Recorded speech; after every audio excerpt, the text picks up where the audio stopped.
اور پھر ناظرین کرام جو ایک اور ڈیولپمنٹ دیکھنے کو مل رہی ہے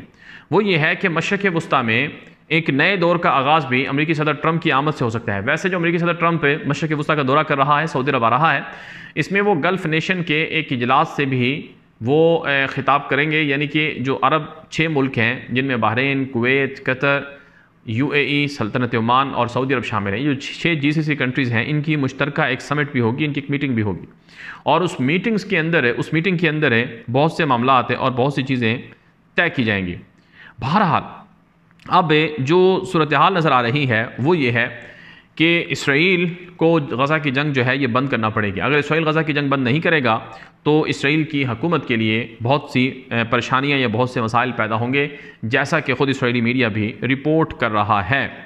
دوسری طرف ناظرین کرام جو آج کی ایک اور بڑی خبر ہے کہ غزہ میں جو اسرائیلی ہوسٹیجز ہیں، یرغمالی ہیں،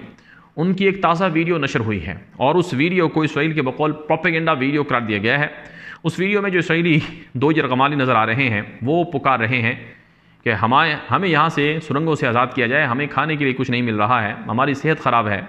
اور نیتن یاہو ہم تمہاری پالیسیوں کا شکار ہو کر رہ گئے ہیں، ہمیں یہاں سے رہا کرواؤ۔ اب آج میرے سامنے خبر آئی ہے کہ ویکنڈ جو اتوار کی نائٹ ہے اس پر اسرائیل بھر کے اندر احتجاج ہوا ہے۔ ایک بہت بڑا احتجاج تل ابیب کے اندر دیکھا گیا ہے، جس میں ہزاروں نہیں لاکھوں اسرائیلی نکلے ہیں، اور انہوں نے کہا ہے کہ غزہ کی جنگ بند کی جائے، غزہ کی لڑائی بند کی جائے، اور اس لڑائی کے بند نہ ہونے سے ہمارے جو ہوسٹیجز ہیں، یرغمالی ہیں، وہ غزہ میں مشکلات کا شکار ہیں۔ یہ اسرائیل کی جو عوام ہے انہوں نے یہ اسرائیل کے اندر احتجاج کیا ہے، اسے نیتن یاہو کے خلاف تاریخ کا ایک بڑا احتجاج کا نام بھی دیا گیا ہے۔ رپورٹس بتاتی ہیں کہ عوام اس قدر متنفر ہے نیتن یاہو سے کہ وہ اس سے استعفے کے مطالبات کر رہی ہیں، کیونکہ جنگ کی وجہ سے اسرائیل کے اندر حالات نارمل نہیں ہیں، اور جنگ کی وجہ سے اسرائیل کے اندر مارکیٹیں اور سکولز اور تعلیمی ادارے، یہاں تک کہ جو عوامی جو پلیسز ہیں وہ بھی محفوظ نہیں رہی ہیں۔ ہر وقت سائرن بج جاتے ہیں، کبھی کہیں پر بھی کسی بھی طرح کا حملہ ہو جاتا ہے۔ تو یہ وہ چیزیں ہیں جس سے اسرائیل کے اندر لوگ پریشان ہیں، اور لوگ چاہتے ہیں کہ یہ جنگ بند ہو اور لڑائی بند ہو، اور کم سے کم نیتن یاہو کی جو سیاسی پالیسیاں ہیں ان کی وجہ سے ہمیں اس کا نشانہ نہ بننا پڑے۔ پھر ناظرین کرام اطلاعات یہ آ رہی ہیں کہ اسرائیل کے اندر فوج میں جو بھرتیوں کے احکامات دیے گئے تھے، یعنی مزید فوجیں بڑھانے کا، اور نیتن یاہو نے کہا کہ ہم غزہ کی جنگ کو مزید وسعت دیں گے۔ اب یہ بھی ایک خبر چل رہی ہے کہ امریکی صدر ٹرمپ کا اگرچہ اسرائیل پر بہت بڑا پریشر ہے کہ جنگ کو بند کیا جائے،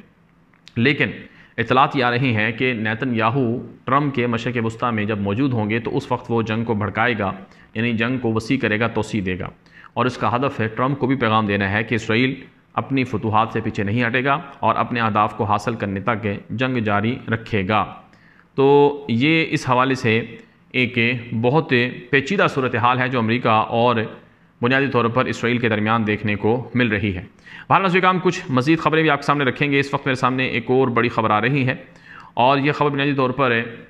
شام کے حوالے سے ہے۔ شام کا جو صدر ہے احمد اشر، وہ دورے پر پہنچا ہے بحرین کے، اور بحرین کے حکام کے ساتھ اس نے شام کے تعلقات کو معمول پر لانے کی بات کی ہے، اور پابندیاں ختم کرنے اور شام اور بحرین کے بیچ تجارتی معاملات کو بڑھانے کا اعلان کیا ہے۔ احمد اشر کی جو حکومت ہے وہ دھیرے دھیرے آگے بڑھ رہی ہے اور مختلف ملکوں سے رابطے ان کو وسیع کر رہی ہے۔ یہاں پر میں ترکی کے حوالے سے ایک بڑی خبر رکھوں گا۔ ترکی کے وزیر خارجہ حاکان فیدان کا ایک بڑا خوفناک انٹرویو نشر ہوا ہے گزشتہ روز، جس میں ترک وزیر خارجہ نے یہ بات کہی ہے کہ 4 سال پہلے مجھے زہر دینے کی کوشش کی گئی، اور میرے دشمن بہت ہیں، اور یہ دشمن میں جانتا ہوں کون ہیں اور کس طرح سے مجھے نشانہ بنانے کی کوشش کی گئی۔ ہمارے ہر وقت نظریں ان دشمنوں پر ہیں، اور یہ دشمن ہر وقت ہمارا پیچھا کر رہے ہیں، لیکن ہم دشمنوں کو یہ بتانا چاہتے ہیں کہ اگر وہ ہمارے لیے پریشانیاں کریں گے تو پھر ان کے لیے بھی جینا حرام کر دیا جائے گا۔